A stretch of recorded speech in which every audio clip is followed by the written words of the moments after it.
Greetings, ladies and gentlemen, and welcome to another episode of MSNBC. All of the news, none of the pants. My name, of course, is Antoine the Great, and I have been joined by my two gorgeous co-hosts who are once again reporting from places unknown. You can see them there on screen. We have Wren from Rendition, formerly of Shitlords Anonymous, and the serving wench from John's Brewing Company, as well as Ishtar from her own Twitch streams and where she helps out with voices here on Help for the Guildless and Cyber Demon Gaming. That was very muted. Hello. Better. That's much better.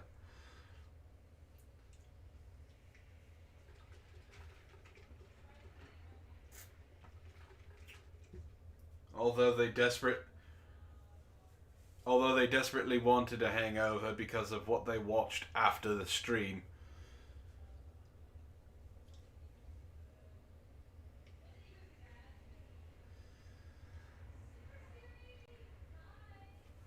Well, $12 to start us off from Super Siri. Just dropping in to say hi to everyone. I can't stay, but much love. Tom, better shill for you tonight. Thank you very much, Siri. Much love to you, darling. Hope to see you more often. And I hope you're staying safe there in California. Keep Tom safe as well. Oh. Yeah. There we go. Did he mute us? Did you have us muted? Possibly. Antoine! Antoine, What the hell? What? how can you mute us? They want to come here to look at you and listen to me. Uh-huh. Really? Alright. Wren, I guess you and I can just sit here. He's got the links to our articles. I'm not reading all of them. Well, obviously, since they're here to listen to you and not us, you are. Yeah, clearly. Anyway, let's say hello to the chat and then we can get back to this. Zor was first. Shockingly got there as soon as this thing got set up to go live. Zeogold is second. Clever was third. It says Mitzi. Mitzi was fourth. Nathan comes in after that. And then we also have Hasta, Ray, Malik, Damn Alien. Mr. Jund is here. Says Ish is looking amazing tonight. Thank you. And of Oh. course Super Siri with her super chat. So thank you very much, Super Siri. Did I say Nathan already? I did. You said Nathan already. Damn Alien, I said already. And God Pikachu is here as well. And God Pikachu says, does Wren have a new Wren show? She does. It Yes. is called The Rendition. All you have to do is look up the channel Rendition, and you will the find only me. one. And I do I'm working on a schedule, but I do live stream there. And Red Feather is here as well. Hello, Hi, Red Feather.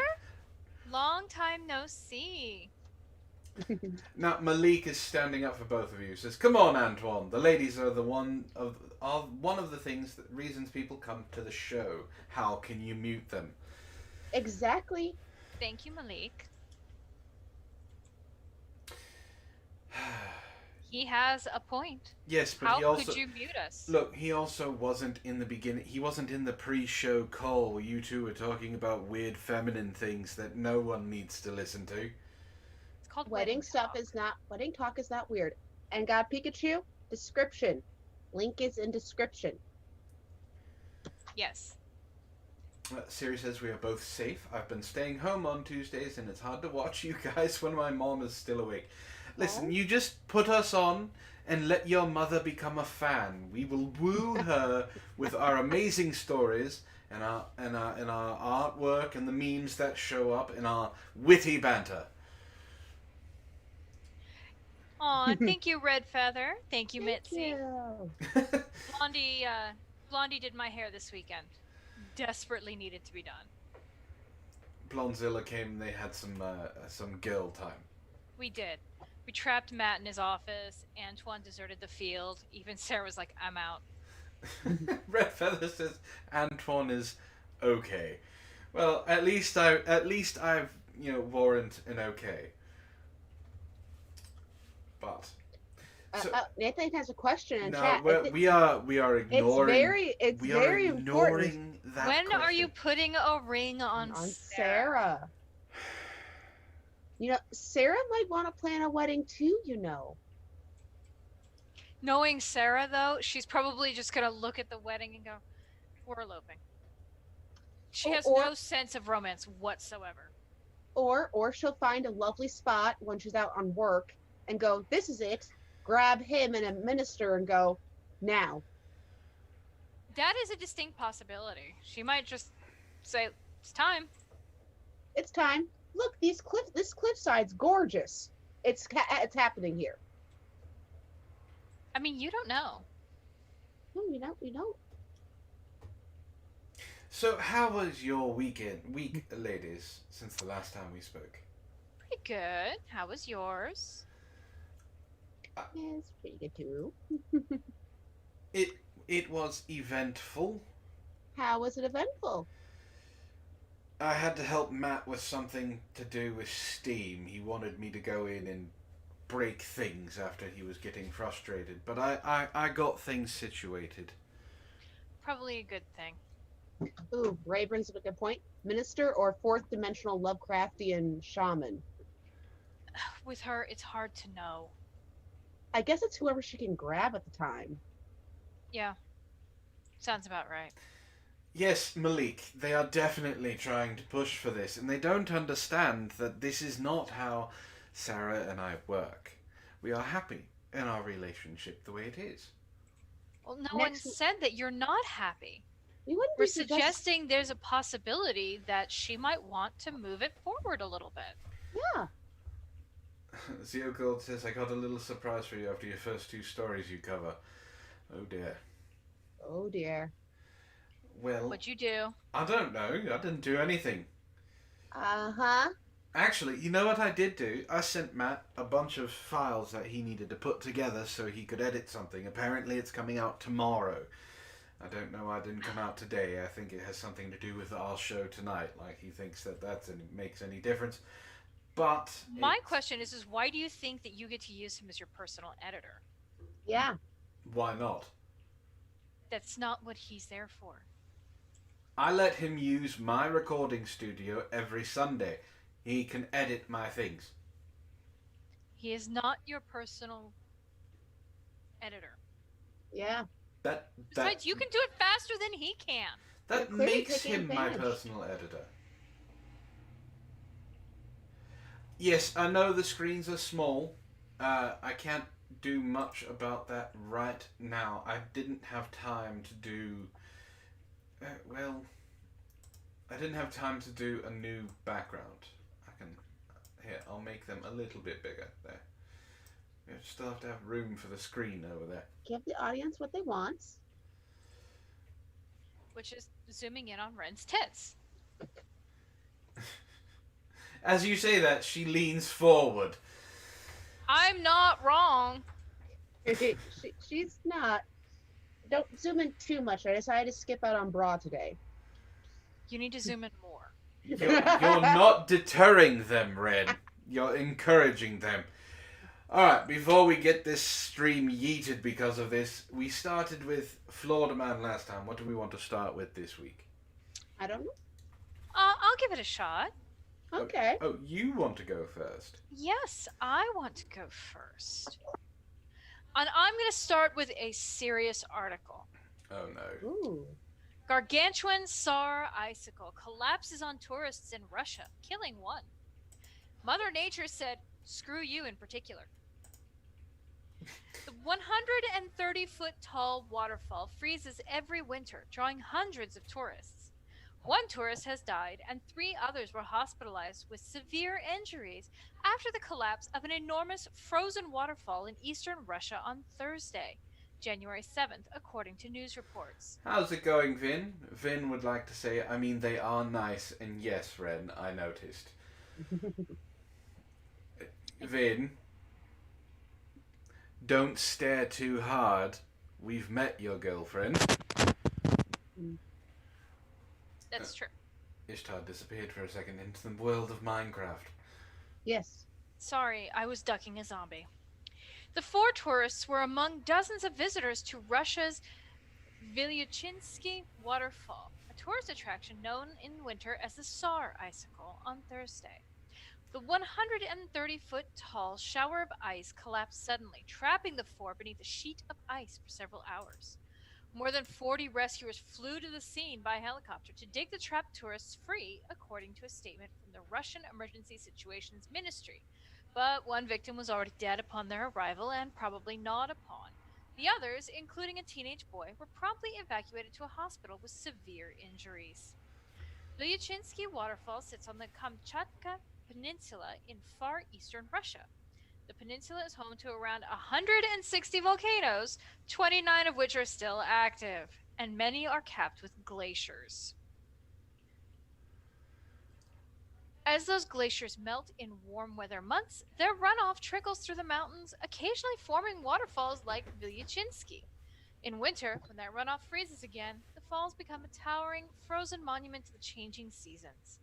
The so-called Tsar icicle draws hundreds of tourists each winter, according to the Siberian Times. Right now, no one knows what caused this year's deadly collapse. It's possible that an avalanche from a nearby volcano could have caused an ice block to break loose, according to Russian media reports. But this theory has not been confirmed. An investigation into the accident is underway. I still say Mother Nature said fuck you and fuck you. No, I want to point out the volcanoes in Russia not only have lava, but they also cause avalanches. Yes. Stay out of Russia, ladies and gentlemen. It's not good for you. The bears decide to hug you in very, very difficult ways, as well as the volcanoes spit lava and ice because, well, because it's Russia. Yeah. As Ray put it, in Soviet Russia, drink spikes you. Yeah? That's not wrong. So you started off our show with confusing seasons Yes. and death. Yes. Yes. All right.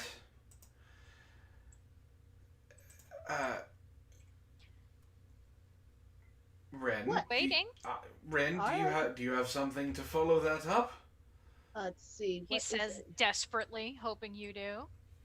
Yes. See. That one you already put. So let's go with the Lizzie Borden house for sale. Again? Yeah. Man, they just can't keep a buyer in that place. It's the Lizzie Borden house. Do you know how many ghosts are in that thing? Well, she mentioned murder, so I had to go murder house.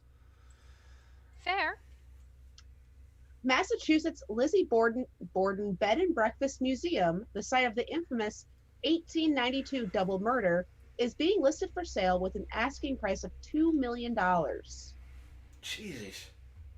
The Fall River House, which operates as a bed and breakfast with 6 bedrooms as well as a museum with guided tours, is currently being listed online again for $2 million. The house is the site of the August 4th, 1982 hatchet murders of Andrew and Abby Borden.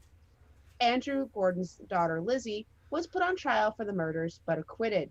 The case remains unsolved. The listing states the current owner is selling due to retirement. The sale includes the business, trademarks, and intellectual rights. Oh, they're not just selling the house, they're selling the whole shebang. Yeah. Susan Alright. St. John, a realtor for 21st Century, said thus far, interested buyers have indicated they will keep the property operating as a bed and breakfast. It's an incredible moneymaker, St. John told WJAR TV. It's one of the top tourist attractions in New England. Most lucrative are the tours and then the bed and breakfast, of course, which is a destination point for a lot of travelers. How's it going, Fermion? Hi, Fermion.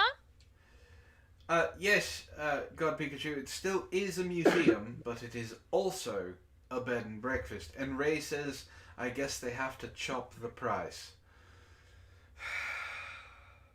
You knew he was going to make a joke like this. You knew he was. Yeah. Hey, come on. It's a business opportunity for someone. Because it's Ray. Well, Vin says, I'll take it. I don't know if you have $2 million, Vin. If you do, you can run a bed and breakfast where 2 people were axe-murdered. Well, one of my questions is why wouldn't Vin own a house where somebody died violently? I was going to ask that, but I thought better of it. I mean, it's Vin. Yeah. Nothing against you, Vin. But it's you. I half expect him to own a hearse already. Yeah, me too. Ooh, that'd be perfect if you have that house for picking up guests from the airport. That's an idea. God.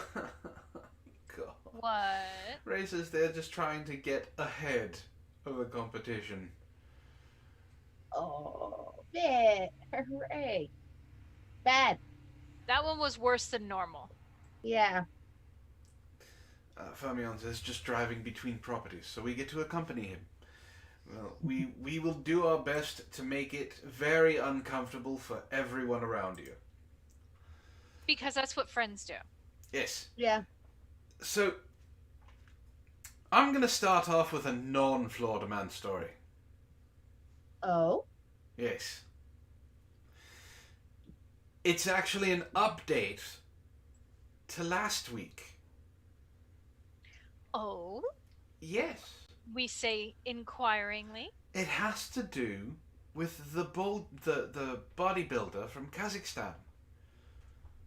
There's an update on him, huh? Yes. The one who had the sex doll? That the sex doll wife that was broken and now was sent away for repairs. Okay. So, I'll buy. well, apparently so does he. Are you ready? Was he found guilty of spousal abuse or something? Why are you pausing so long? Are you kidding me? Are you going to let me reveal this or not? I don't know. Bodybuilder cheats on sex doll wife with bizarre object while she gets repaired. That bastard. How could he cheat on her like that? I don't know. She's getting repaired. That's how. Alright. That would be like cheating on your wife when she goes to get, a tummy tuck at the spa or something. How dare they? Zeo Gold is calling him the latest saint of MGTOW. The latest big toe saying. Oh, I don't know if this is safe for work. That... I am very uncomfortable. This whole story has been nothing but uncomfortable. No, I'm uncomfortable with that. That went as far... That is a hairy, hairy man. Alright. $6.99 Canadian from Mitzi, says Antoine, per for us ladies, please. So... Aw, Mitzi, thank you. I might as well give you something good before I ruin your spirits with this story. Her bitch. Excuse you? I don't know if he's eating a radiator, Nathan. I don't want to know, but he was making some very weird sounds.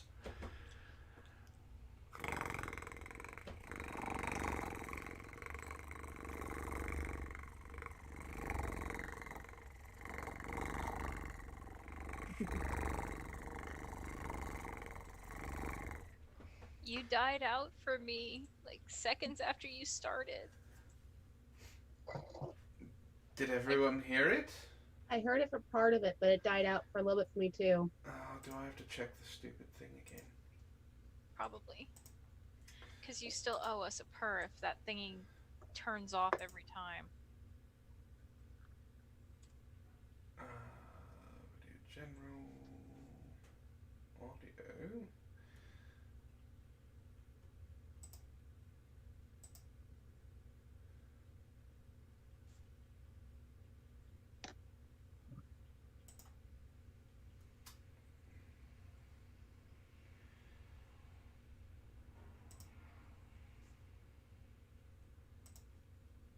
Don't.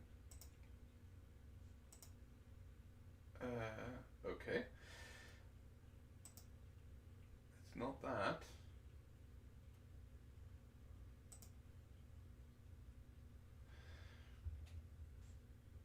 Well, Red Feather heard it.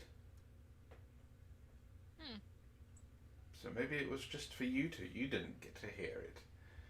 That makes me sad. Mm. All right. Let's ruin more of this for you guys. Let's ruin it. A body. Who got 6 weeks in prison, God Pikachu? Killdozer. It's a guy who stole a piece of construction equipment. I believe it's a bulldozer. Tank. And then, tank. And then he kind of went on a bit of a rampage. Oh, he built his own tank. Sorry. Apparently, the minion remembers the story better than I do. He built his own tank. Yeah, I covered the story 2 years ago. Is that illegal? Apparently. Not necessarily. I believe he was in England. Oh, if he's in England, I don't know. Yeah. Or he could be You in the should States. know. You're British. I don't pay attention to... I live in America. Anything, that's correct. Sorry, the sass is real tonight. A bodybuilder who married a sex doll cheated with a bizarre object while she was being repaired. Yuri Tolochko from Kazakhstan married doll Margot last November. But he revealed Margot had broken days before Christmas and had been sent away for repair. In the meantime, he posted a video on Instagram of himself touching a silver object with small ridges in nothing but his underwear and the sweater he was wearing. Yuri told his 99,000 followers, "Looks like I've got a new passion." One follower replied, "Hey, are you cheating on your wife?" That's a good question. Yuri said maybe, adding, "I can't stand while she's in the hospital." Okay. What a scumbucket! She's in the hospital! She is, and he's cheating on her. It's like cheating on your wife when she has cancer or something. You're a special kind of sucky. The social media user said, "You gotta spread your seed." All over that silver thing.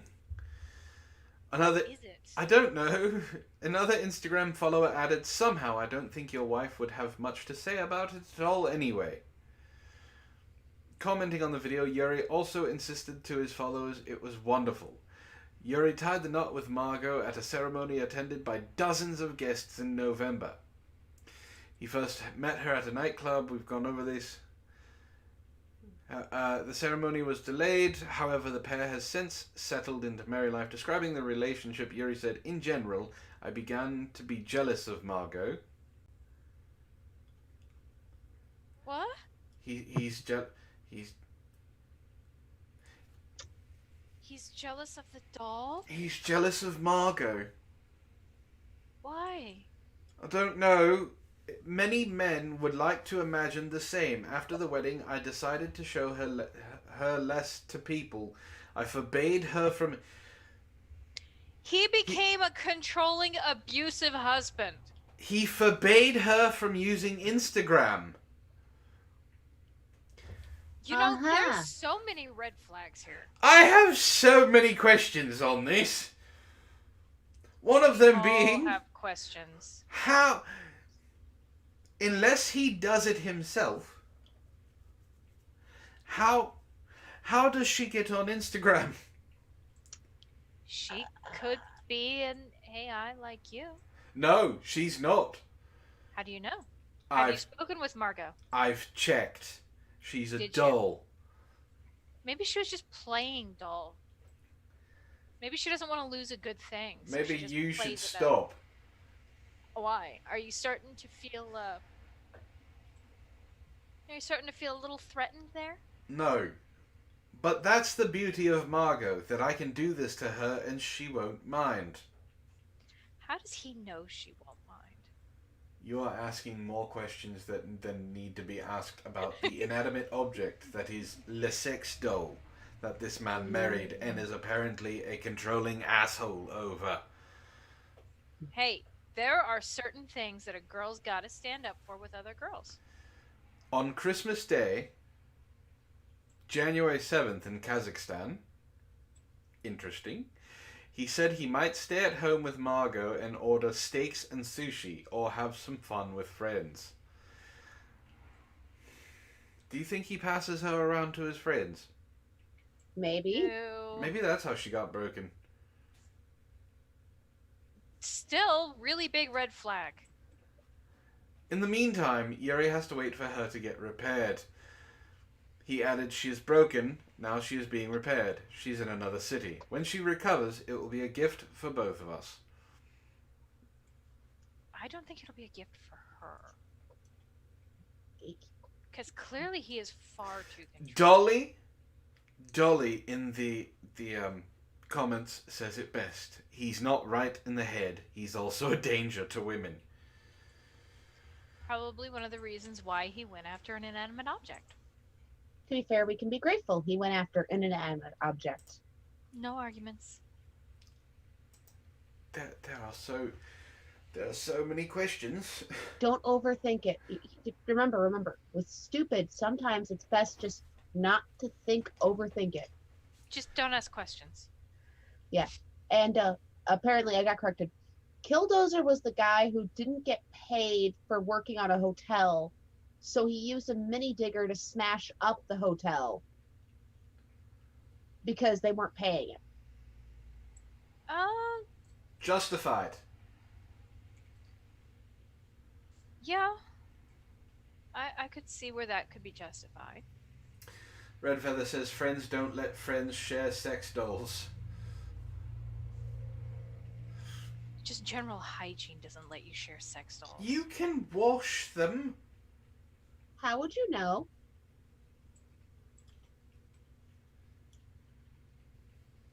Just like you wash a dildo. Conspicuous silence. It's just like you wash a dildo. Yes, but a sex doll has way more nooks and crannies. How are you going to be sure you got them all? Because most of the time you can pull it out. Again, how would you know? Because I know these things. Well, I suppose he has to do something when Sarah's out of town. No, I was born of the internet. Do you know how much porn is on the internet? Yeah, I go with Za. That's not a good enough answer. Anyway, Ray says... He's blushing. Can you see the neon glow? So I wonder what closet in him and Sarah's house he has it hidden. You think she knows? She probably knows. She's got to have found it at some point. Ray says theirs is a relationship where he has to blow it before things get good.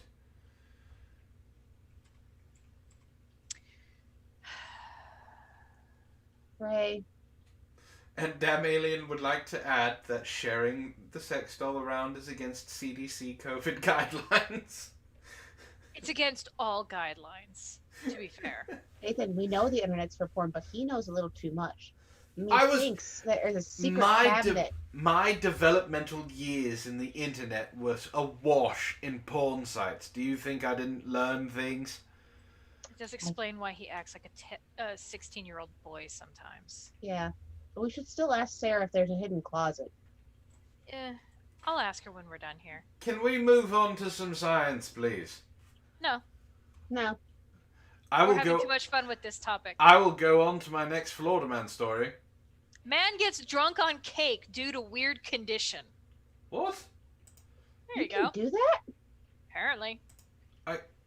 You can... Well... 62-year-old Nick Carson suffers a rare condition that turns carbohydrates directly into alcohol.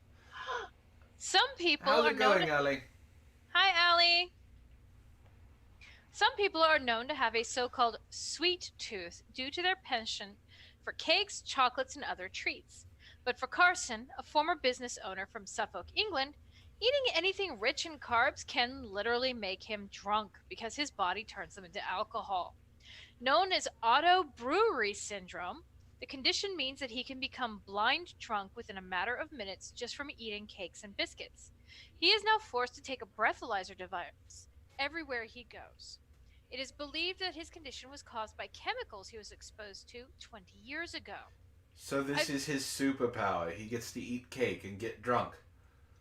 I've basically become an involuntary alcoholic because this condition makes you one, whether you want to be or not, he said. Having a little bit of sugar or carbohydrates can quickly make me become drunk. I try to stick to a keto-based diet, but it's hard because there are carbs in all sorts of food. I can go from being stone cold sober to being 3 times over the driving limit in a matter of minutes, which is quite scary. The effect isn't pleasant, and I have sections of my memory where I have no idea what I've done. I just talk rubbish and walk around in circles. Fortunately, his wife has been extremely supportive and is helping him to cope with this condition.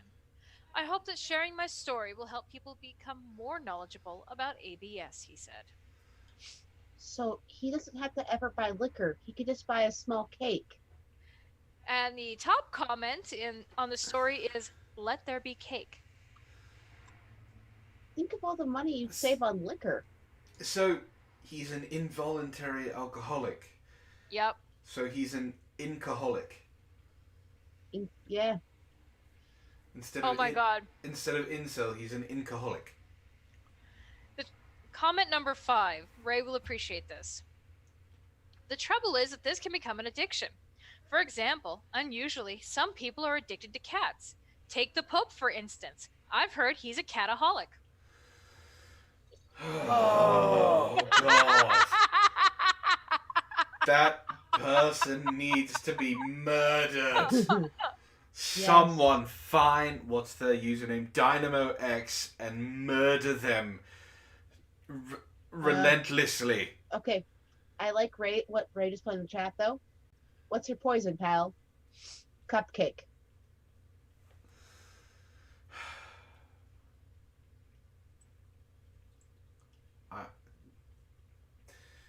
He is so mad right now. That pun was horrible. The pun was amazing. Absolutely.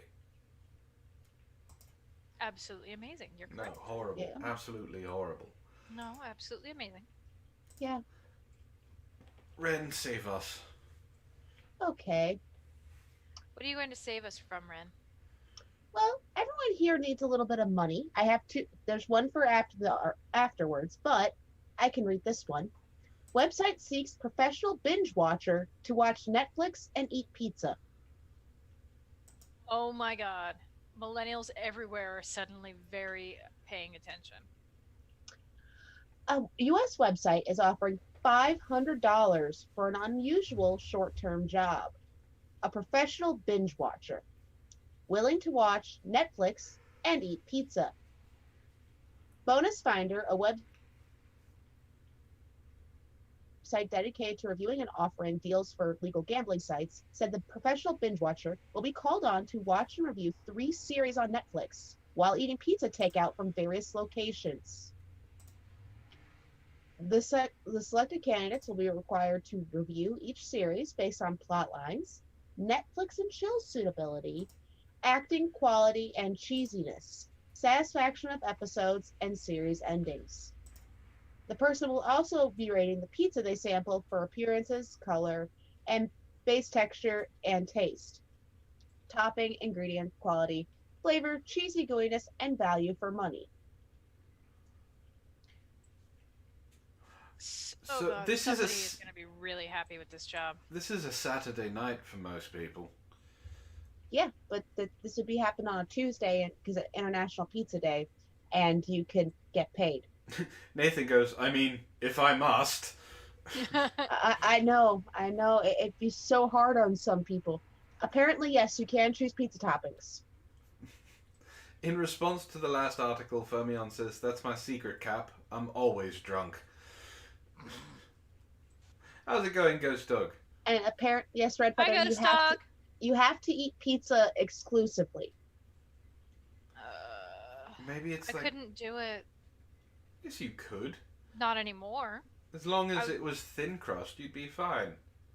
I could not eat that much pizza anymore. I would get bored. That's why I would want something else after a while. That's why you you change up the toppings. Yeah, but after a while, even changing up the toppings, you're just like, I don't want pizza anymore. It's one day. You just don't eat pizza the day before, and you don't eat pizza. Yeah, I guess you wouldn't eat pizza the day before, or maybe for the week before. And it's at various places, so you can vary the style of pizza too, depending where you are.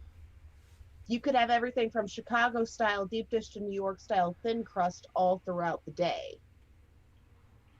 I don't know. I think I would still get too bored of pizza. I'd just be like, no, I want a salad.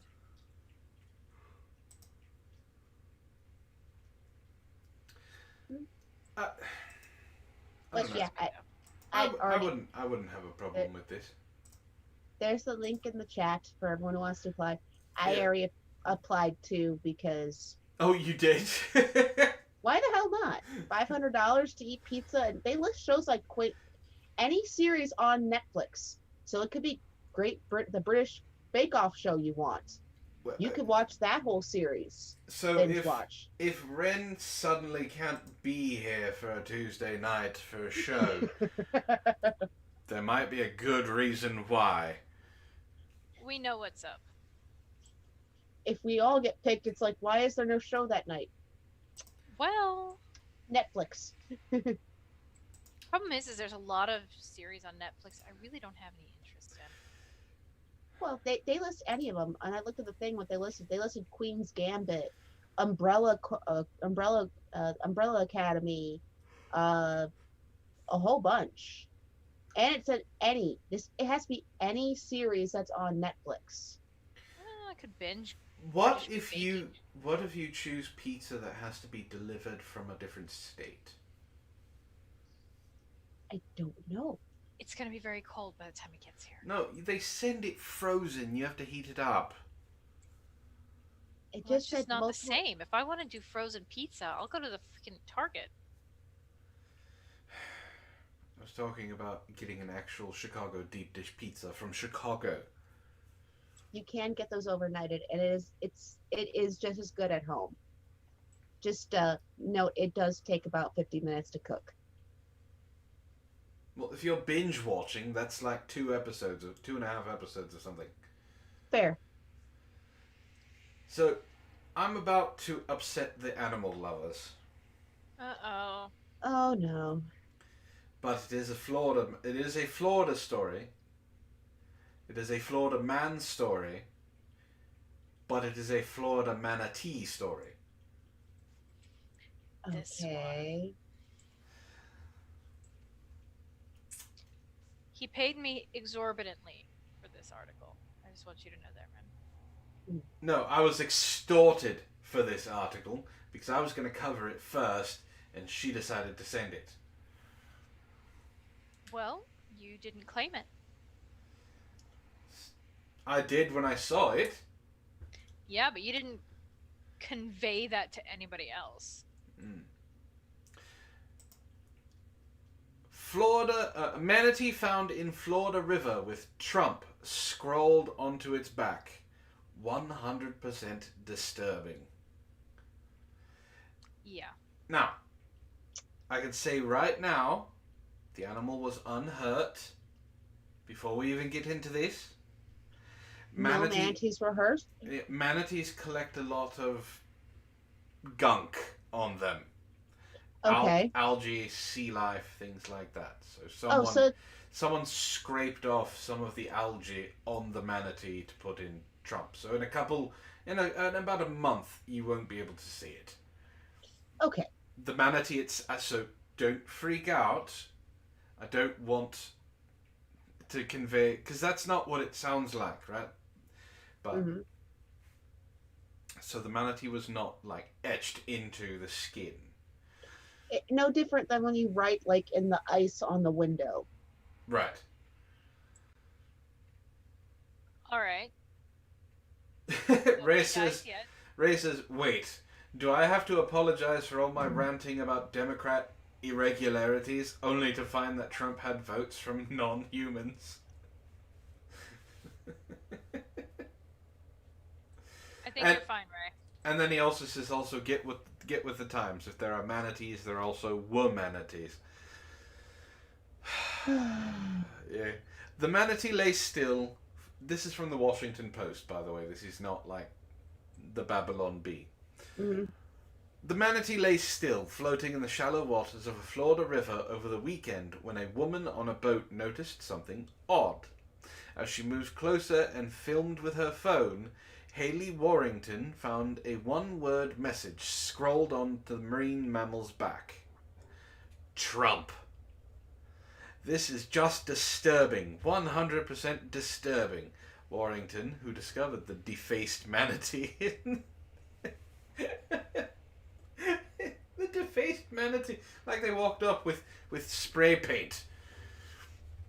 In the Hermosa River, told the Sarasota Herald Tribune. Now, federal and local authorities are investigating who is responsible for etching the president's name on the threatened animal's back. Harassment of a manatee is a criminal offense punishable by a $50,000 fine and up to a year in prison. They're very serious about this. Yeah. As they should be. They're serious about the sea cows. Yes! They're such cute, dopey little creatures. Who were mistaken for mermaids by Drunk hallucinating drunk sailors. sailors. Yeah. Doesn't change the fact that they are cute and dopey and deserve to be protected. I agree with Ray. It kind of looks like a mix between a mermaid and a potato. Sea potatoes! All the more reason to protect them. Endangered species are not billboards to be defaced. I beg to differ. Well, keep on begging. I'm sure Sarah likes it. Jacqueline Lopez, Florida director at the Center for Biological Diversity, told the Washington Post in an email, "What happened to that manatee was wrong and unlawful, and the guilty parties should be held accountable." In 1973, manatees were first classified as endangered under the Endangered Species Act. Although the aquatic mammals have since been upgraded to a threatened status, scientists say the creatures continue to face serious danger. Each year, about 100 manatees die of collisions with boats because they're stupid animals, which account for about 20% of manatee deaths. The other ones are, sharks and other marine wildlife that like to eat the big flabby blubber-filled creatures. Florida is home to more than 6,300 West Indian manatees. So it's only a lot. It's only 100 that die that way. What's wrong with that? You're not gonna make friends with this train of thought, just so you know. It's a sea cow. It's still a sweet, harmless, dopey animal. It's a giant plushie waiting to happen. So a MGTOW. No, they're not. MGTOW do not produce anything viable in the way of benefit to the environment. They're asking about the potatoes. Malik wants to know what about sea french fries and sea potato chips. Y'all are sick. I mean, Red Feather it's because didn't add for the sea potato chips, but it does work with it. Red Feather says it's because the propeller chops them up. Y'all are broken. You should be ashamed. And Tsar comes in with Mig Cow. So much shame. Shame on you. Shame on your family. Shame on your house. Shame on shame your on your manatee. cow. I will get to the rest of it. Ray says, so this is now a MAGA tea. Oh.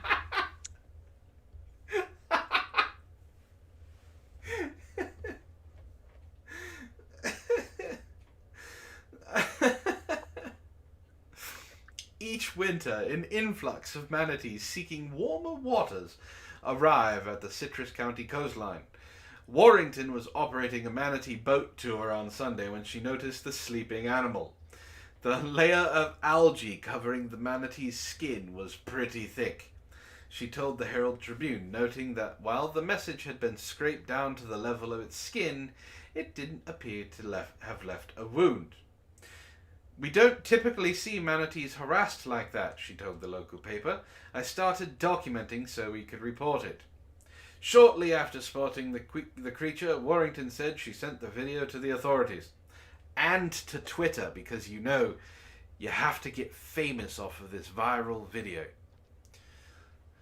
On Monday, the Center for Biological Diversity, also known as a secondary version of PETA, announced a $5,000 reward for anyone with information leading to a conviction. The U.S. Fish and Wildlife Service and Florida's Fish and Wildlife Conservation Commission also opened investigations. However, this political graffiti was put on this manatee. It's a crime to interfere with these creatures, which are protected under multiple federal laws. A spokesperson with the U.S. Fish and Wildlife Service told the Post that the manatee does not appear to have suffered any serious injury, as it seems that the word was written in algae on the animal's back. West Indian manatees are essentially members of the ecosystem in which they inhabit and are protected under the Endangered Species Act and the Marine Mammal Protection Act. Aurelia Skipwith, director of the U.S. Fish and Wildlife Service, said in a statement, That's actually a really interesting name. How's it going, Optimus? The U.S. Fish and Wildlife Service is aware of this incident and is working closely with the Florida Fish and Wildlife Conservation Commission. They really need to come up with more interesting names than this. Elizabeth Fleming, senior Florida representative for the Defenders of Wildlife, said she was taken aback when she saw images of the manatee. Politics, as ugly as it has gotten, we need to do better at working it out amongst ourselves, Fleming told the Post in an interview. This animal has nothing to do with politics. This animal is just trying to live its life. Fleming said as she suspects the person responsible either restrained the manatee or found a manatee so used to human interaction that it didn't fight. Either way, leaving a message on the manatee's back was a crime. Somebody was trying to make some kind of a statement, and what they did to this manatee is not a lawful act. You are not allowed to harass manatees, and this is what this was. Red Feather has a very good question. And what is that? If they wrote Biden, would they care as much? No. I'm pretty sure if they wrote Biden on the manatee, it would be used as the new face of the Democratic Party. The new mascot. I don't think manatees fight, damn alien. I honestly believe that what they're talking about being used to humans is the manatee didn't just swim away. Man Squatch wants to know any word if the manatee's Twitter page is still up. Maybe. We don't know. We don't. Alright.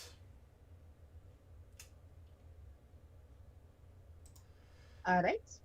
My turn? Or will Breaker? Zeo Gold says to check my...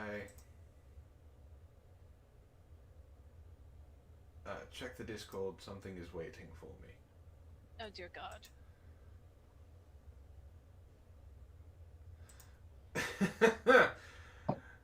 Zeo Gold may be dead soon. Oh. Oh, Zeo Gold, darling. This is Sarah, the cougar of death. Okay. We knew you. We liked you. We will mourn you. We'll have a funeral for you on the show one day. he gave Sarah them birthing hips. And like Wren level tatas. I don't know if Sarah would like that. She's not gonna like that. Zeo Gold, it is a very good picture. I enjoy it. It's very humorous. Just Sarah's probably gonna kill you. Yeah. Yeah. Nathan says, Zeo, my brother, it has been an honor. And an honor to know you. We will miss you. Unfortunately, Sarah probably won't miss. I have yet to see her miss. Yeah, that's the point. Alright. Let's go with some sides. Alright. Do we want to do our ad break now? Sure, we can do Yes, an ad break. Because it's like 5 minutes. Yeah. And then we just did Florida Man, right? So that means Cringe would be next. Or no, No, science and then Cringe. Science, Cringe, Florida Man. Yeah, that's right. Never mind. So, yeah. Ladies, you get to choose who goes first. Go ahead, Wren. All right. I'm Wren. A couple of you know, well, most of you guys know me. I'm on Rendition. I will come up with a stream schedule as soon as everything gets back to normal-ish for how my schedule is going to be working. And you can catch me on Twitter with don't check my Twitter feed when you're at work. Or you can catch me here. Optimus, penguins will happen if someone pays for penguins. That's your answer. Uh, Ishy. I mean, I could find a penguin story, I think. You could, but it's more fun if you make Optimus pay for it. Ah, got it. Hello, you all know me as Ishtar or Ishi. You guys also know to find me every Monday and Friday on my Twitch channel at twitch.tv/IshtarJMO. Uh, I have single player on Monday and multiplayer on Friday now with the Adventurers Guild. And then every now and again you can find me helping out on here on Help for the Guildless or over on Cyberdemon Gaming, lending my voice. And of course, you'll find me here every Tuesday at on MSNBC, where we torture Antoine. Also, for those who are interested in my baked goods, and baking streams will start up again, I have a Patreon tier under Matt's Patreon, wherein for one fee you get a monthly treat shipped directly to you from me. I can guarantee you it will be delicious, and you'll get to have a vote on what I bake. So hopefully you guys will enjoy them. Now it's your turn. Oh, I can go now? Yes. Okay. Maybe. Maybe. Alright. Well, my name is Antoine the Great. I am the host of Help for the Guildless, regardless of what anyone else says. And I am a host of MSNBC. You all know who I am, you all know what I do, so I'm going to make this short and to the point. If you really like what we do here, go ahead and hit like, share this around, subscribe, and get your friends to do the same. It really does help with getting our names out there in the algorithm, especially since we took a month break because Matt and Ishtar had work or something stupid. Hey, what? We have to pay for this place that you're currently residing in. But since you're not helping, if you really want to really support the channel, there is a Patreon link down below. You can support us through Streamlabs, you can support us through PayPal, you can support us through Super Chats. Anything that gets donated tonight on stream does get split between all three of us. You can also choose, if you so wish, since the ladies like to bring up random stories, to pay for a book for us to read, where there is a Patreon, 2 Patreon tiers called being part of Help for the Guildless's crew and part of the cast. If you partake in either one of those, like Mitzi, you get to have your voice used, your acting talents live on stream, as well as getting to read some lines in the stories that I read from Reddit. So there is added incentive to join those. Ishy, Vin's in the chat. Vin! So we have a new book for Antoine to read that you might be interested in. It's called The Haunted Vagina. It sounds hideously awesome. You know, I don't think Vin is in the chat anymore. We don't have to look. This is a commercial. We're not supposed to be $100. We are not supposed to be interrupting commercials. I didn't interrupt yours. You were We're done. adding on to yours. We've set the price for The Haunted Vagina at $100 for those who are interested. Yeah. Anyway, back to the show. Are you sure? Yes, Are you sure you don't want to talk about this anymore? I'm sure. And Nathan says he'll go halves on this if someone else wants to give 50. Yes, Nathan will go halves. he has been very eager to get someone else to go halvesies on this. And then after we read the rest of Ray's story, we'll read The Haunted Vagina. Yeah. Oh, yeah.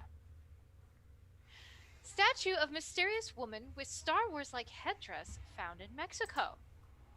It was found in a citrus orchard. A 500-year-old statue of a mysterious woman wearing a large Star Wars-like headdress has been discovered in central Mexico, according to Mexico's National Institute of Anthropology and History. Ina. The 6.5-foot tall limestone statue depicts a young woman dressed in elaborate clothes and jewelry, including a circular pendant known as an oyo huali on a thick necklace, tassel-like earrings, and a headdress that ravels the head ornamentation of Star Wars Ahsoka Tano, a former Jedi apprentice turned warrior in the sci-fi series. Ahsoka Tano isn't wearing a headdress. That's part of her body. Those are her montrals. It actually helps the Togruta with echolocation. Sorry. Nerd. Hey, I played a Togruta character. I had to learn a lot about them. And just like Ahsoka Tano, this mysterious woman may have played a key role in her time. The statue depicts an elite woman, possibly a ruler, because of her posture and attire rather than a deity.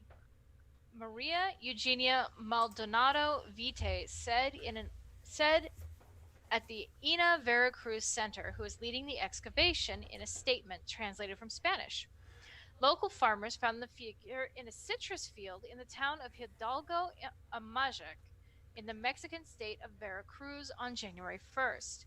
The statue likely dates to the late post-classic period, 1450 to 1521, and has figures reminiscent of the Huastec culture, a group of people on the Mexican Gulf Coast that lived in pre-Columbian crossroads for cultures, arts, and trade. Have a good night, Red Feather. I was waiting for Ishtar to take a breath, but apparently she's part robot and doesn't need to do that. Good night, Red Feather. Night. Continue. Please. Let's see. Where was I? The discovery of what was likely an important female ruler confirms the active participation of ruling women in the Huastec social and political structure. Alejandra Frausto Guerrero, the Mexican Secretary of Culture, said in the statement. The statue is nearly 2 feet at its widest point and about 10 inches thick, Maldonado Vite said. The statue's bottom has a spike, which allowed the female figure to be placed in the ground upright. The woman's face looks surprised. Her eyes and mouth are opened wide. Those eyes must have been filled with inlays of obsidian or another stone, Maldonado Vite said. The carving depicts the woman wearing a long-sleeved shirt and a long skirt, but her feet are bare. I was going to say hello to you, Wild Breath, but Ishtar was in the middle of her article. Hi, Wild Breath. Her very long article. Is this another advertisement for something? No. Are you sure? Yes, I just skimmed it. It's not. They're making similarities so people will be paying attention to it. And I do want to point out, Damn Alien says, I played a Star Wars character, refutes the nerd label somehow. I didn't try to refute the nerd label. I just said that I played a Togruta. I was married to KG. He's a huge Star Wars buff. I learned shit. The statue's location between the archaeological sites of the Aztec Tuxpan and the Huastec Castillo de Tieo suggests that that it has roots in both cultures. Most Huastec sculptures are thought to portray deities linked to Tlazoletl, an Aztec Earth Mother goddess, also known for sexual impurity and sinful behavior, Maldonado Vite said. Tlazolotl depictions often show the goddess sporting a large nose ring and wearing spindles with cotton tassels on her headdress, she said. The style of the young woman from Amajac is similar to representations of Huastec goddesses of earth and fertility, but with an external influence, possibly the indigenous group Nahua, as can be seen in the inlaid eye socket, a feature that does not belong to classic Huasteca sculpture, but from another culture's artistic tradition. In addition, the cloth that Huastec women present in the front of the skirt is always smooth, and this one has an ornament of knots and ribbons on it. Archaeologists plan to study the statue further, as well as the orchard where it was found. Until now, the site wasn't known to archaeologists, but during her visit there, Maldonado Vite noticed small structures nearby that might be pre-Columbian residential buildings, she said. The woman is far from the only known pre-Columbian female leader.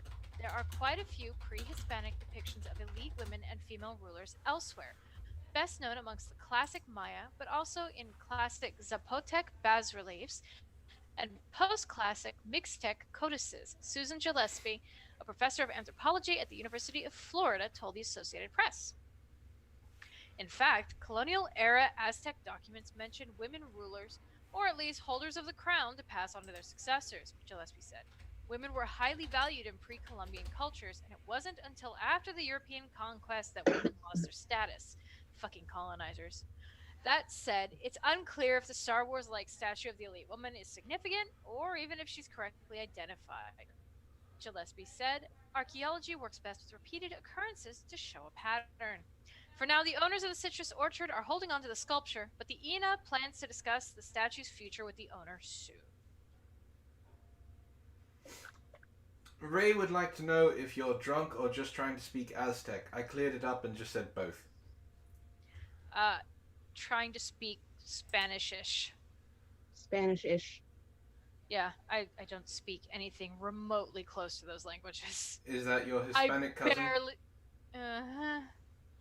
I barely speak English. I don't know what you want from me. Yeah. Your turn, Wren. All right. Since it's after the thing, I have my second job opportunity for our audience. Note, this is for the UK audience. You can now get paid to be a slipper tester. I'm sorry, a what? Slipper tester. I may be into this. You're not in the UK, you're in Minecraft. Minecraft can be anywhere. And slippers can be worn while playing Minecraft. Absolutely. In fact, I really wish I had my slippers right now. If the thought of wearing slippers all day gets you excited, we have the job role that could be right up your street. A nightwear company is looking for a man and a woman to be official slipper testers to try out its latest designs. And they're looking to pay the lucky candidate £40,000. My goodness. Who wants to move to the UK for a little bit? Okay. Bedroom Athletics, I like the name of the company, says the role is the Cinderella of the job market and is perfect for lockdown for anyone who spends a lot of time at home, from students to part-time workers or a stay-at-home parent.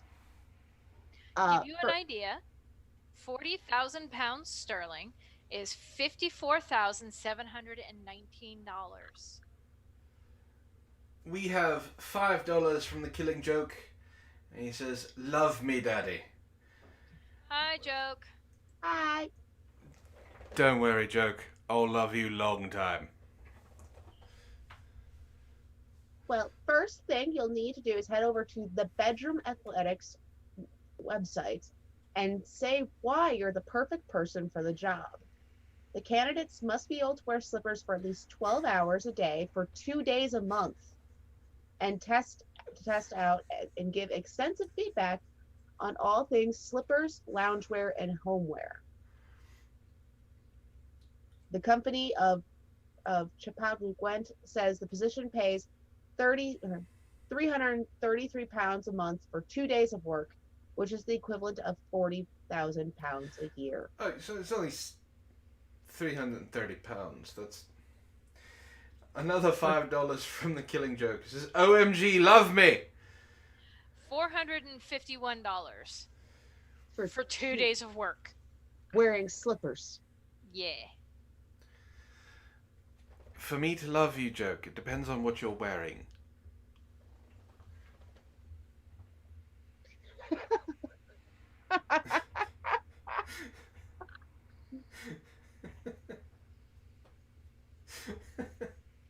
Do you want to read that, Antoine? Sure. Another $5 from the Killing Joke. I just pooped. Will you still love me? Well, I'm sorry. I have to draw a line somewhere.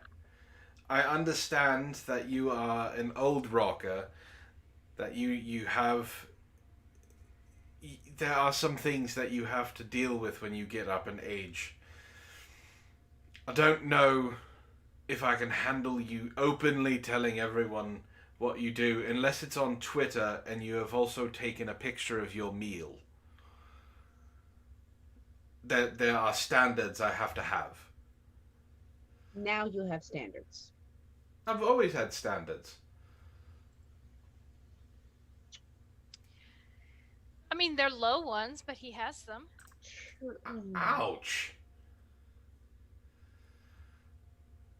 That hurt a little. No, God, Pikachu. The job pays. That was the breakdown for individual paychecks you get. You still get paid that amount for the year. It just breaks down to, well, I don't know what your taxes are like, but it breaks down to that amount for 2 days of work a month. Can't argue that. I mean, 2 days of work a month. I will wear the freaking slippers to work. Seriously, stress test them. You would live in the slippers. I would. If they were comfy enough, I would live in them. So we got $15 from Ghost Dog.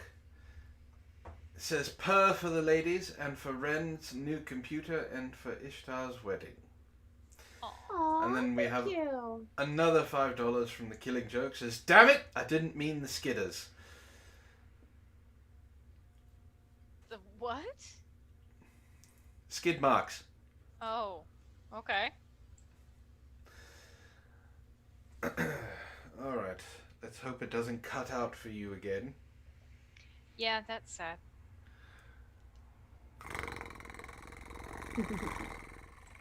God damn it.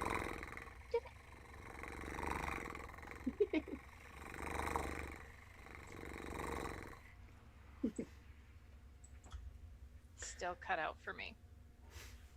Well, I can make it up to you with this article. Oh god. Alright.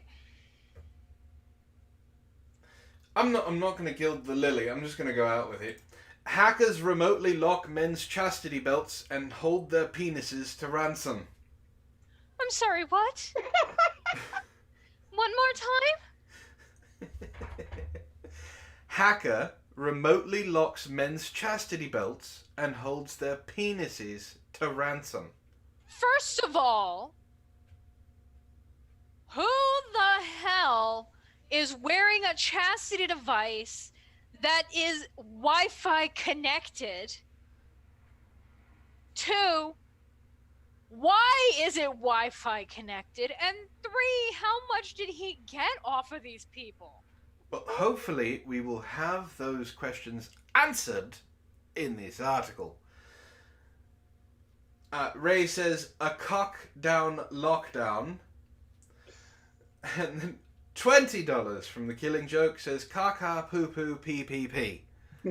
I think he's just... Congratulations, you're now in kindergarten. I think he's just putting these in and Making you say it. just making me say weird things. Yes. Alright. Encourage this. I do encourage it. A glitch in an electronic chastity belt has allowed a hacker to remotely gain access to them and keep them locked. Chastity belts have been around for centuries and stop the user from using or their partner from being able to safely touch their genitals and engage in sex. The devices are also used in the BDSM community as a way of creating a dominant and submissive relationship, where the former owns their genitals and won't allow the submissive to use them until they are ready. No. Yes. The Kiwi Cellmate was dubbed the world's first app-controlled chastity device, which is not something I ever thought I was going to say.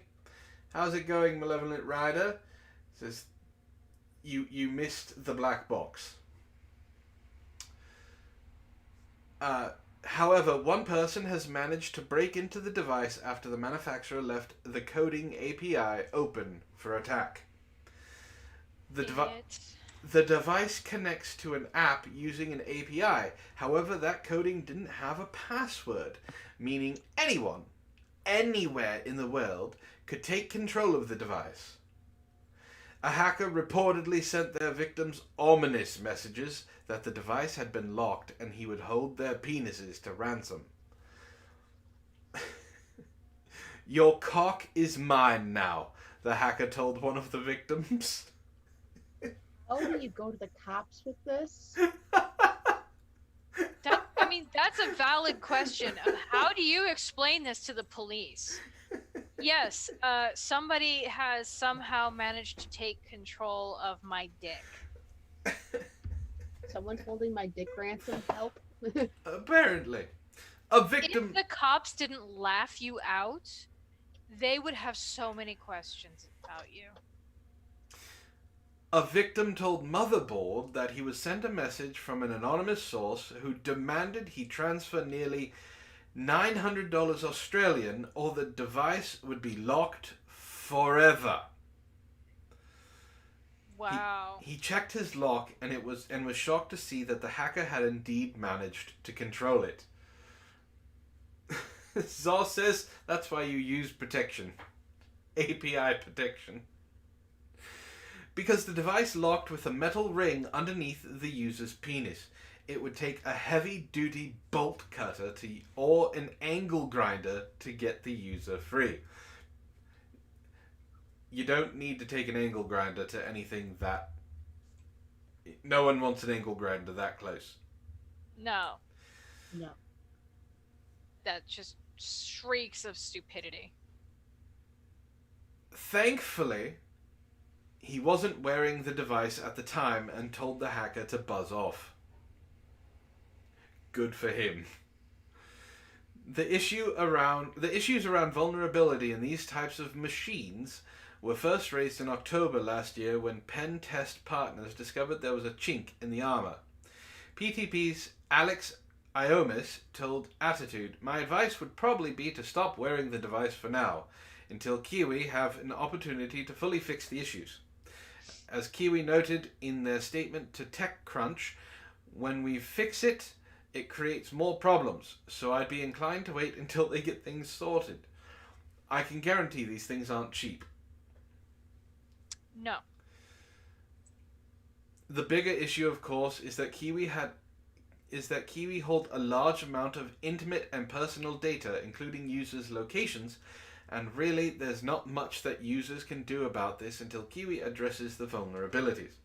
We've heard from one of their users that they've been waiting for months for Kiwi to even acknowledge a request to delete their account and data as well.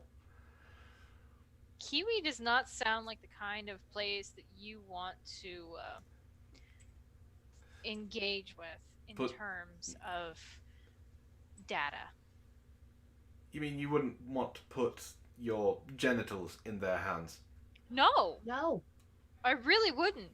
Do you know what kind of lawsuits that they now have available to go against them? It's not good. And how these poor men, how are they going to tell the judge, "Yeah, I'm suing this place because they didn't keep my sex toys secure"? Well, I mean, I'm sure there is a way you could word it to where it doesn't make you sound like a complete and utter moron.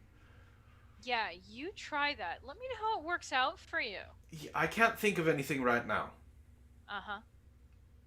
So, give me a second while we read some science and maybe I can come up with something. We'll be waiting around for you like people are waiting around for the Pentagon. However, at least the Pentagon has a time delay or time deadline. Pentagon has 180 days to disclose UFO data.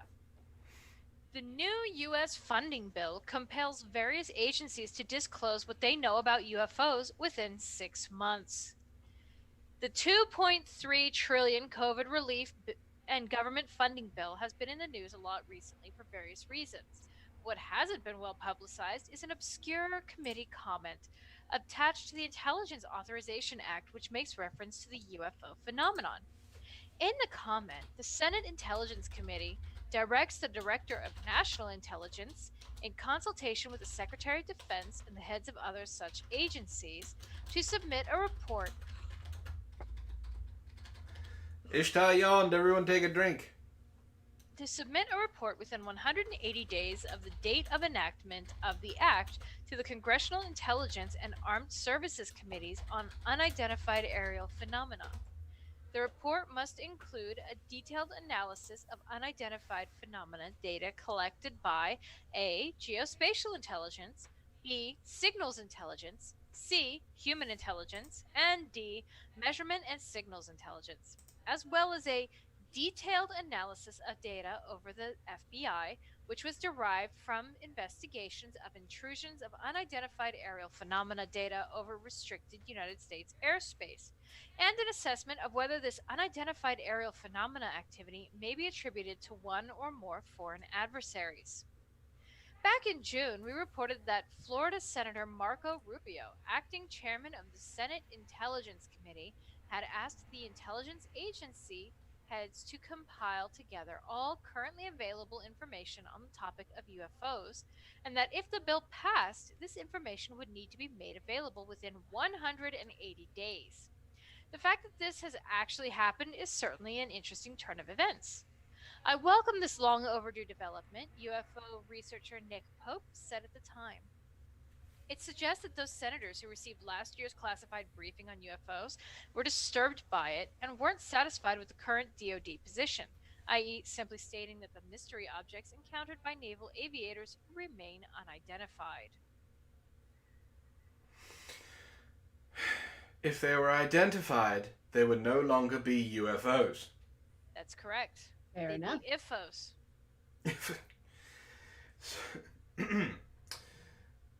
Ray says, Ishtar, consider Congress is asking our spies to come clean about their lies.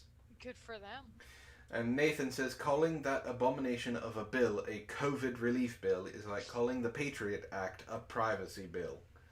Let's not get into this, guys. Yeah. I was going to say, he's not wrong. How about He's this? not wrong, but let's not get into it. Naked or tube top? Technically, they're the same thing, aren't they? Just answer the question. Not Naked necessarily. or tube top? Naked. Is she? I'm going to go naked. Naked fugitive rescued from crocodile-infested mangroves by fishermen. Is this a Florida story? Australia, good guess. Oh. Well, I mean, Australia is the Florida of the world, so... Yeah, I did not steal a Florida man. I found Australian man. And everyone in the chat is saying naked as well. Always naked. This happened in Canberra, Australia. 2 fishermen have rescued a naked fugitive found sitting in a tree branch in the Australian crocodile habitat. Cam Faust said Wednesday he and his fellow recreational fisher, Kev Joyner, heard Luke, oh god, I hate this last name, Voskerinsky, 40, yelled for help on Sunday as they set crab traps from their dinghy and mangroves on the outskirts of the northern city of Darwin. Well, I'm pretty sure they thought they had really large dinghies going in, and then they saw the size of the creatures. Faust said, whatever the last name is, who was covered in mud, cuts, and insect bites, had explained he had been lost for 4 days, survived by eating snails, and had used his clothes for bits and pieces over the way. It didn't make sense to us, Faust said, referring to the explanation for his nudity. He had a nest made up in the tree, and he was only laying about a meter, 39 inches above the water, and there were crocs in the water, so he has done well to survive. Joyner said his friends hesitated before Voskerinsky on board. Once he had seen how bad he was and how many cuts he had all over him, and he was dehydrated and pretty weak, we thought we'd better get him in the boat, Joyner said. We thought he must have been had a big night on New Year's and gotten lost and done himself a mischief in the bush. That's what she said. Faust said he stripped to his underwear and handed the guy his shorts and a beer. Because of course he did. It's Australia. What? What else are you gonna hand him? Water? Here's my pants. Here's a beer. As the trio made their way back to Darwin, he looked like he needed a beer, although he was in a bad way. An ambulance was waiting at the Darwin boat ramp when they arrived. The guy was taken. No, I'm gonna try to say his last name anymore. Vosk was taken to a Darwin hospital where he was placed under police guard as he was treated for exposure.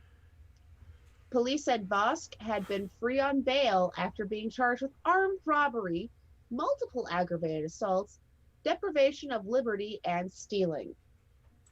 That's quite the That is a list. Yeah. He had cut his electronic monitoring device last week and attempted to evade police. Because he was hospitalized, Vosk was excused from attending court on Tuesday to face new charges of breaching bail and aggravated assault. Court officials Xavier Lacana said. Vosk will appear in court on February 9th, Lacana said. Faust has decided against visiting Vosk in the hospital after discovering he was wanted by the police. probably a good idea.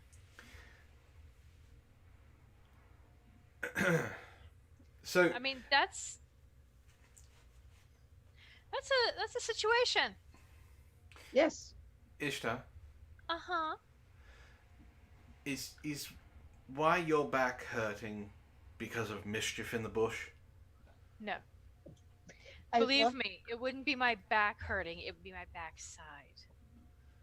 And to be fair, I like the phrase mischief in the bush. That's actually kind of, It A says fun- something, doesn't it? it does. Well, I know Wren has experienced mischief in the bush. Nah, really? Got kids. Look, don't you know the stork just drops them off? You didn't order them? It just Nah, just kind of happens. it just kind of happens. It's an unwelcome subscription.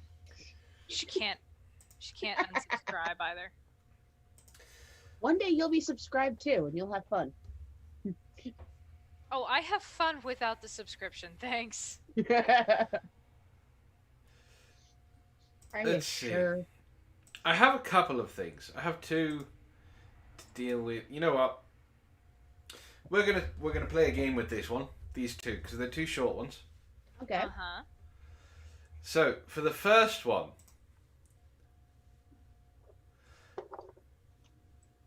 hold on.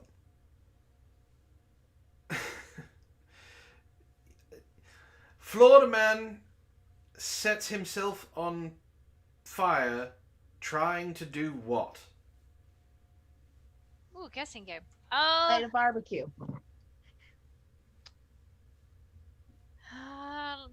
Lights himself on fire trying to steal a car. Wren, you said start a barbecue? Start a barbecue. Alright, chat, what do you think? Florida man sets himself on fire while trying to do what?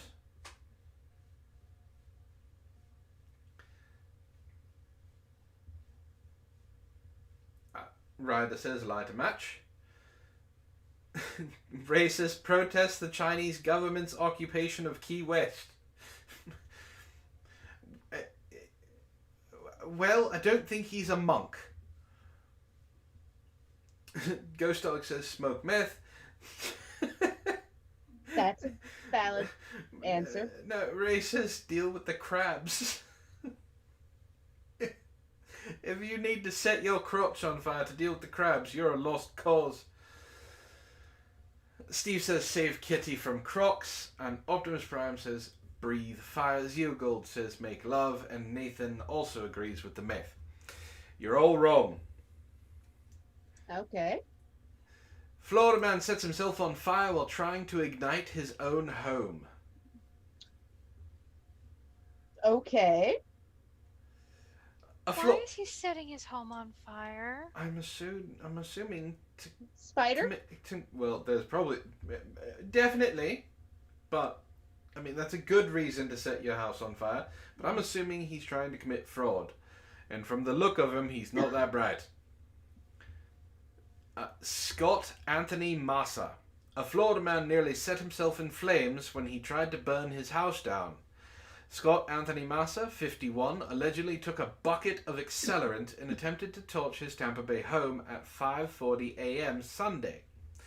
But while trying to toss the bucket through a broken window, Massa caught fire. He fled the scene. Massa was later arrested in St. Joseph's Hospital, where he had been seeking treatment for his burns. As of Sunday night, he remained hospitalized. Charges against him were pending. It is not clear why the man wanted to set his own house on fire. I see Spider. Ray says he was very bright for a few minutes. Technicality, yes. Fire is quite bright. Alright, we have another one having to do with fire. Alright. Florida man accused of setting his own truck on fire to do what? Smoke meth.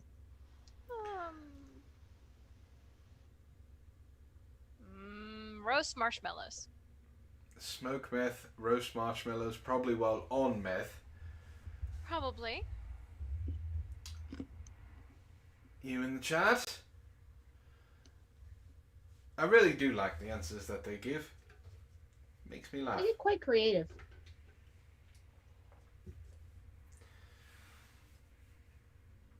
Fermion says to get it running. Malik agrees with smoked meth. Ray says to coax the alligator out. It's Florida. That could be an actual reason. Nathan says to kill an ex-lover. Optimus Prime says he did it while pumping gas while smoking meth. And Ghost Dog says to destroy drugs. And Ryder says setting off fireworks. All very good guesses. Very good. And Ghost Dog got the closest because it does have something to do with cops.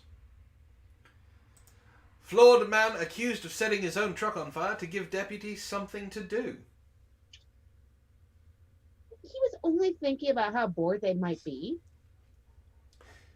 Suspect says he wanted to give himself an early Christmas present. Okaloosa County, Florida. A Florida man sent his own truck up in flames because he wanted to give deputies something to do, according to the sheriff's office. Deputies said they received reports of a loud explosion on Mare Creek Road in Crestview on December 18th and found a 2002 Chevy Silverado fully engulfed in flames.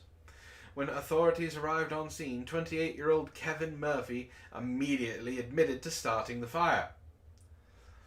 He was placed in handcuffs, and when deputies searched him, they said they found a glass pipe used to smoke meth in his pocket and a folded up dollar bill with traces of meth in his wallet. When questioned, Murphy said he wanted something for the sheriff's office to do, and he wanted to give himself an early Christmas present, so he set his truck on fire. I would like to know how that gives him something to do. Well, it gives them something to do because they have to call someone to put the fire out. And what? No, I meant, how is it an early Christmas present for him? He was on meth. Explosion. Yeah. Yes, Ryder, this is Florida. Records show Murphy claimed he poured gas inside the Chevy's cab and under the truck, then created a trail away from the vehicle and set the fire. Deputies said no one was injured, but the fire did cause minor damage to a nearby vehicle and building. The Dorcas Fire Department extinguished the flames. Murphy is facing charges of second-degree arson, possession of methamphetamine, and possession of drug paraphernalia. Shocker. I know.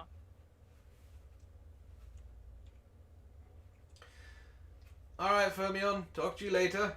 Bye. Ah! Maybe this one is related to the other one. I don't know. They're both fire. Florida man. Florida man's just a natural firebug. Yeah. Alright, Ishtar, what do you have for us? Let's see. I have one more. And this is one courtesy of our dearest Wren. Ghostly figure caught on camera staring at people exploring a mental hospital. Ghost hunter Kaylee Love said her stomach turned when she reviewed footage she had taken in the abandoned mental hospital to find a human-like outline at the end of a corridor. Kaylee Love said she hit the paranormal jackpot when she encountered the spectral presence while exploring a derelict facility in Wales. In her footage, a human-like outline is glimpsed at the end of a corridor that appeared empty only moments before. Miss Love, not noticing the figure, then lowers the camera only to raise it again seconds later as the spooky shape vanishes. It wasn't until later when the video was reviewed that the outline was spotted. My stomach turned, said Miss Love. Even when I had to edit the footage later on to slow it down so others can get a good look at her, it made me feel on edge and uneasy. Miss Love, who conducts paranormal investigations for her YouTube channel, Love to Investigate, declined to name the facility she visited. However, her description of the place matches that of the Mid Wales Hospital, a psychiatric facility in Talgarth Powys. That's Welsh. I know that's not how that's pronounced, but I don't know how to speak Welsh. That opened in 1903 and closed in 1999. 27-year-old thinks the figure may be the haunting apparition of a former patient. She said, "I believe she is a patient still trapped there, and her room was situated in that corridor. I feel her story needs to be told, and maybe this is her way of reaching out in order to cross over and escape this asylum." She continued, "Watching the footage back now, it still frightens me to think that we were that close to her, and it almost seems as if she's actually walking towards us. What shocks us the most is the fact that she's not see-through in any way. She's a solid figure who presented herself to us." Miss Love, from Swansea, said her footage had even left some skeptics scratching their heads. "A few skeptics that I know are completely baffled by this evidence and can't offer an explanation," she said.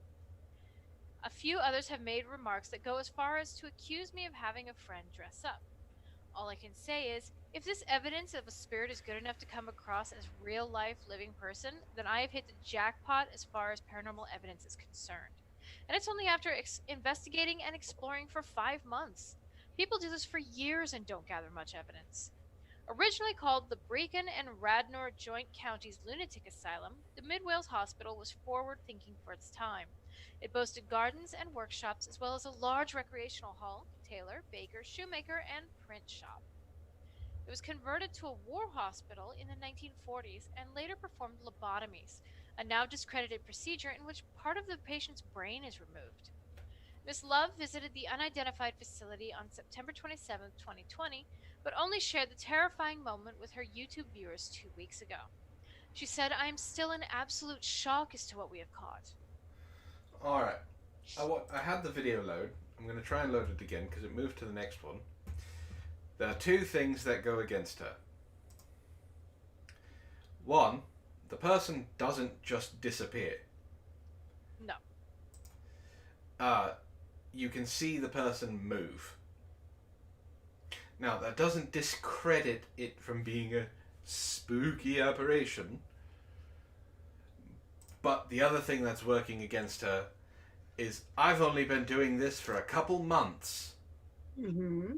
People have been doing this for years. I happen to have a YouTube channel where I need to get people to see things. So if you see it, I have the video playing. So it does 2 passes. The first one, well, 3 passes of the doorway. First one, you don't see anything. The second one, you see a little bit of something. And then the third one, as she's getting closer, you see the figure walk away, step away from the door. This is bullshit. Absolute and utter bullshit. Like, I get it. You want to give your viewers something. You want to give them something that's your whole channel, right? You're being a spooky paranormal investigator. Yes. Give them something that's spooky. It's the same thing as the dumb Charlie bullshit that happened a couple of years ago.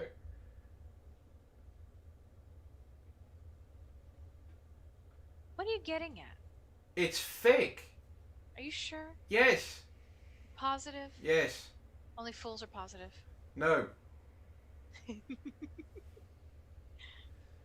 I mean, watch it for yourself instead of I staring did at watch Minecraft. it. I happen to agree with you. I did watch it. I'm just messing with you. Because it's, one of my hobbies. It's fun. But yeah, even God Pikachu agrees. It's her mate dressed up. It's not even nighttime when she's doing this investigating. No, and it's just blatantly obvious because anyone who's watched any of the ghost shows, the big ones, the small ones, the indie ones, ghost videos, this is something that I enjoy watching. I like the possibility that the human spirit is so strong that there are ways it could stick past after death. I think that's a cool thing.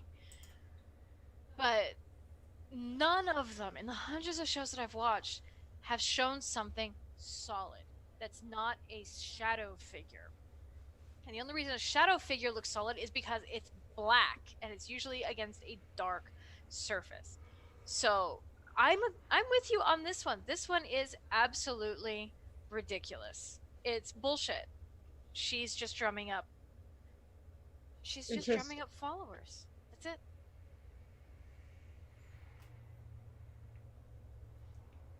Yeah, Malik says probably shouldn't explore it in broad daylight. Also, everyone knows that you hunt for ghosts at night because it takes energy to manifest, and you need less energy to manifest at night than you do during the day. Had some experience with ghosts, have you? I've watched way too many of these shows. All right, Wren. You said something about a crop top. Woman attempts to sell train seat covers as crop tops, and people are done. God Pikachu says she's not so much Ghostbusters as she is Ghostbusters 2016. That was mean. That doesn't exist. That was mean, God Pikachu. You don't need to be like that. Yeah, don't be mean. An online advert has gone viral as it appears to be selling socially distancing seat sleeves used on the Sheltron railway trains as fairly questionable crop tops. The blue covers have been pictured on train seats, emblazoned with a demonstrative illustration and message reading, "Keep this seat free to maintain social distancing when possible." But identical versions have now appeared on the fashion marketplace app Depop as an item of clothing for £15, and it quickly went viral as it left people baffled on social media. It's unclear if the tops have been simply taken from the trains with I'm sure they wash them. Chiltern Railways logo visible at the bottom, or whether the design has been copied to create an item of clothing, which would then beg the question, why? The posting shows a woman modeling the item with the description, "Socially distancing children railways crop Got a few of these in different sizes. Message me before buying or with questions slash offers. I, Malik, of course I've watched Ghostbusters. I, I okay. watched the originals and I watched the travesty of 2016 and the animated. They, I have to give her credit for the hustle. She clearly stole them off there because you could see the. I mean, it's clear that she's not wearing a bra and it's cold, but I mean. Yeah. She's a little pokey. Little. The fact that she stole them and is trying to sell them for £15. That is a hustle, definitely.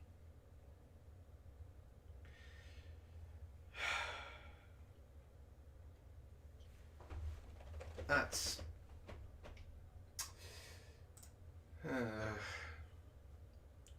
Everyone's got to have their thing, I guess. Yeah. Stealing things from a train, I guess, is hers. Stealing seat covers from a train in order to turn around and make some money. All right, for our very last Florida Man, an article for the evening. This is something for you, Ishtar. Oh? Yes. I'm not going to make it a guessing game because I don't know how to word this. Okay. Florida men robbed graves of veterans because they have stronger spirits. Assholes. It's more of the reason this is for you is because it's more about the grave robbing and stronger spirits. So why didn't you pass this on to me when you found it? Because I Because don't he didn't know. want to. It's Florida. So it's spooky. It's crime. It's spooky. Mount Dora, Florida. 2 men are behind bars after what deputies say was a grave robbery for ritualistic purposes, targeting veteran burial sites because the spirit is much stronger in a hero. The men, 43-year-old Brian Montevallo Tolentio and 39-year-old Juan Burgos Lopez, were arrested in Polk County after deputies said they broke into 4 separate graves and took body parts from each person inside. How's it going, Cinder Shadow? Hi, Cinder. Hey, Cinder. The Lake County Sheriff's Office said the vandals attempted to access a 5th grave. The remains were stolen in early December from Edgewood Cemetery at 3333 Britt Road. During 3333333. Three. a news conference on Friday, Polk County Sheriff Grady Judd said that detectives served a search warrant at Lopez's home where they found a shed with a religious shrine and 7 skulls. So many pissed off spirits. We serve lots of search warrants, but for the first time that I'm aware of, what we found was a Palo Mayombe shrine, Judd said, of the ritualistic altar. Before the men vandalized the gravesites, Judd said that they drank Bacardi rum and spit it out on the ground. Then they would smoke a cigar and then exhale the smoke. The purpose of that was to protect them from the spirits. Sounds like voodoo. Yes. 3 of the 4 tombs raided belonged to members of the armed forces. 2 were in the army fighting in the Korean War and World War One, while the other was a Marine still wearing his uniform at the time of the raid. When asked about why a hero's grave, he, Lopez, said because the spirit is much stronger in a hero than it is in a normal person. And also, when you have the skull of a hero, the spirit is not only stronger, but it can protect you from evil. The fourth person was not in the armed forces, but was a caregiver, her family said. When Lopez was questioned, Judd said he referred to cemeteries as holy sites and shopping centers. Wow. I can hear the reverence. Can't you hear the reverence? Yeah. He considers... So Go ahead. so reverent and takes such great choices. He considers the cemeteries shopping centers. We didn't say that, he did. We didn't say that, he did, Judd said while pointing to Lopez's mugshot. He complained that in the United States it's difficult in getting human remains to practice his religion. Both men were booked in the Polk County Jail on their Lake County warrants. The charges include 4 counts of each disturbing contents of a grave and abuse of a dead body. 1 count disturbing contents of a grave. Additionally, Burgos was charged with buying, selling, and trafficking dead bodies. You can't condemn this in tough enough words, Judd explained, setting their religious views aside because I'm not going to attack anyone's religion. Their conduct here is reprehensible in the strongest terms. Wild breath, most likely voodoo. Yeah, it's a voodoo religion. See, it wasn't creepy spooky, it was just dealt with graves, spirits. Bill fell under my purview and not yours. I wouldn't know, it's Florida crime. It definitely falls under my purview. I would disagree. You can... Technically, but it's still creepy and spooky, which would put it partially under. It's a weird gray area. It's Florida crime, but it's still creepy and spooky. I still say that he stole my article.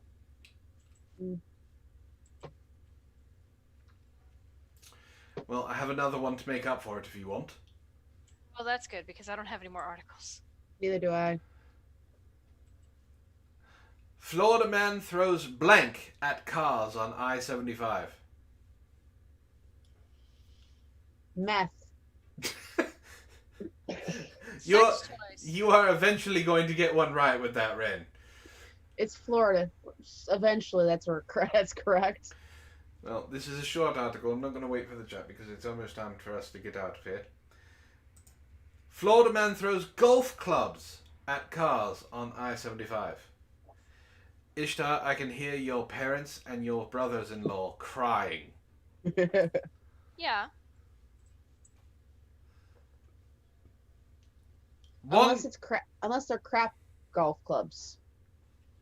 Zeo Gold says, show's almost over and Antoine's girlfriend hasn't gone super broly on me yet. You are testing the waters there, Zeo Gold. Zeo Gold's just gonna go missing overnight and no one's gonna know what happened to him. Well, Optimus Prime says that they were throwing shit. Steve says sex toys and Cinder Shadow said dildos, so they all kind of thought the same way. One man in Florida found himself face to face with the Florida Highway Patrol after investigators said he was throwing golf clubs at traffic on I-75. According to troopers, Jonathan Edward Day, 41, of North Port, was driving north on I-75 Wednesday. During his drive, troopers said Day was throwing golf clubs out of his van at adjacent traffic. He was very, very tired of being in traffic. There's road rage, and then there's whatever this man was experiencing. He was tired of everybody's shit. When Florida Highway Patrol troopers stopped Day, he exited his van and confronted the trooper with a golf club. Day initially complied with the trooper's instructions to disarm himself of the clubs, but then resisted as the trooper attempted to take the driver into custody. According to reports, Day struck the trooper with his fist, then pulled at the trooper's uniform and radio. The trooper then deployed his taser effectively and was able to subdue the driver. Day was arrested for battery on law enforcement officer, resisting arrest with violence, throwing a deadly missile from his vehicle, as well as possession of marijuana, controlled substances, and drug paraphernalia. Because of course he did. Meth was apparently involved. Online jail records show Day was being held at the Hillsborough County Jail Thursday morning. Jail records list him as unemployed. There was no online court docket for Day yet, so it wasn't known if he had an attorney. Yet. So that's another new one. That is. Golf clubs is not something I would have pictured. Nathan said he really did subdue the driver. Boo hiss. I'm surprised. Mostly because it took me way too long to get that joke. Mm. So, it is that time, ladies. Indeed. It has been an interesting show. That's about all I can say about that. So, this has been MSNBC, my snarky news broadcasting channel. All of the news, none of the pants. Where I've been joined by my two gorgeous co-hosts. You can see them right there on screen. One of them, I can guarantee you, is not wearing pants. I'll let you make the decision. We have Wren from Rendition. Night, guys. As well as Ishtar from her own Twitch streams and where she does voices here on Help the Guildless. Good night, everybody. And my name, of course, is Antoine the Great, and I just want to say from the bottom of my heart that we are happy to be back, happy to entertain, and we hope to see you all next time. Have a good night, everyone. Night.